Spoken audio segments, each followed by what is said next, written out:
సరే, ఈ మూడవ దొంగ, ఫస్ట్ దొంగ ఏమో జస్ట్ దొంగిలించాడు, వెళ్ళిపోయాడు. రెండో దొంగ ఏమో హత్య చేశాడు, కనీసం శవాన్ని, బాడీని అక్కడ ఉంచేశాడు. బాడీని అక్కడ ఉంచితే బంధువులు కానీ మిత్రులు కానీ కనీసం కర్మ కార్యాలను చేసుకుంటారు కదా, అంటే చనిపోయిన తర్వాత కార్యాలు చేసుకుంటారు కదా, అలా చేయడానికైనా ఉంచాడు రెండో దొంగ. అయితే ఈ మూడో దొంగ ఉన్నాడే, వాడు చచ్చిన శవాన్ని కూడా వదల. ఎందుకంటే ఆ శవం కూడా సాక్ష్యం అనుకున్నాడు.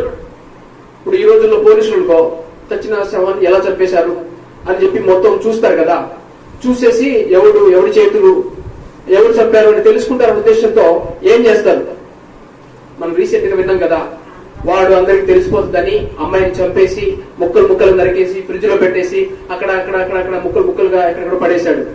కొంతమంది పెట్రోల్ పోసి కాల్ చేసి ఇంకెవరు తెలియకూడదు దిశ విషయంలో జరగడము. అంటే వీటన్నిటి వెనకాల ఎవరున్నారు? మనం అనుకుంటాం మనుషులు చేస్తున్నారు, వీళ్ళు చేశారు వాళ్ళు చేశారు మనం అనుకుంటాం. కానీ వీటన్నిటి వెనకాల వాళ్ళు చేసిన తప్పు, చిన్న తప్పులు, చిన్న దొంగతనాలు, చిన్న మానభంగాలు, చిన్న జాగ్రత్తమే కదా, విభచారమే కదా, ఎవరు చూడలేదు కదా, నాకు పెళ్లి ముందు చేసిన పాపమే కదా, తర్వాత నేను మంచిగా ఉంటాను అని చిన్న పాపాలుగా ఆరంభించిన ఈ పాపము కాస్త వారిని ఎంతగా దిగజార్చిందంటే, వారు దొంగతనానికి రావడం మాత్రం కాదు, హత్య చేయడం మాత్రం కాదు, నాశనము చేసే సాతాను చేతుల్లో ఒక ఆయుధాలుగా మారిపోయారు. అందుకనే ఈ రోజుల్లో కొన్ని విషయాలు జరిగేది మనం చూసినట్లయితే వారు పూర్తిగా నాశనం చేసేస్తున్నారు, సమూల నాశనం, ఏ ఆధారాలు లేకుండా. కనీసం వాళ్ళ బంధుమిత్రులకి, అన్నదమ్ములకి, అక్క చెల్లెలకి, అమ్మ నాన్నకి చూడడానికి బాడీ చనిపోయిన తర్వాత బాడీ చూడాలనుకుంటారు కదా లాస్ట్ టైం, అలా చూడకుండా చేసే పని ఈ యొక్క అపవాది పని అట. సినిమాల్లో కూడా చూపిస్తారు, రియల్ లైఫ్ లో జరిగి కూడా మనం కొన్నిసార్లు విన్నాము. అవును పిల్లరా, ఈ అపవాది, ఈ దొంగ ఎలాగా ఇలాంటి కార్యాలన్నీ చేయగలుగుతాడంటే, ఫస్ట్ దేవుని మాటకు మనల్ని అతిక్రమించేటట్టు చేయడము.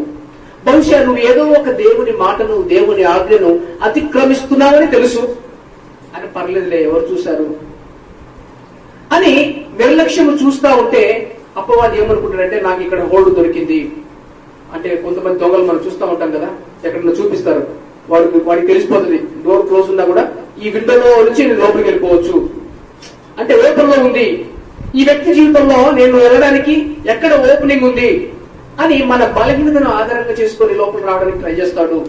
అయితే మన బలహీనతలో మనకు బలం ఇవ్వడానికే యేసు ప్రభు వచ్చారు, వాడి క్రియలను లయపరచడానికే ఆయన ఈ లోకానికి వచ్చారు.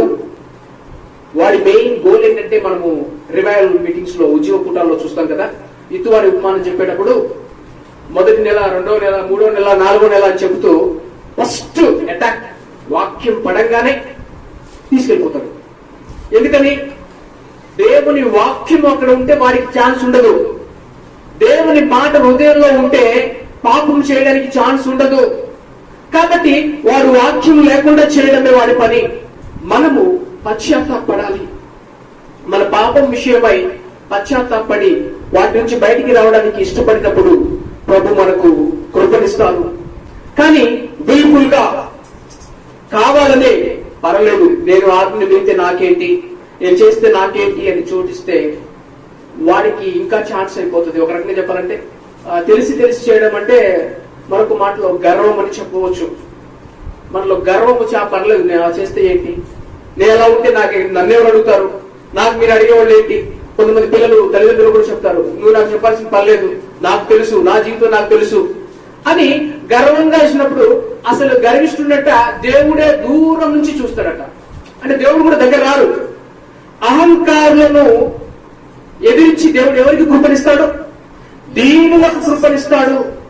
ఒకవేళ మన బలహీనమే అయి ఉండవచ్చు, ఒకవేళ కొన్ని బలహీనతలే మనలో ఉండవచ్చు, ఒకవేళ కొన్ని బలహీనతలు మనం ఎంటాడుతూ ఉండవచ్చు.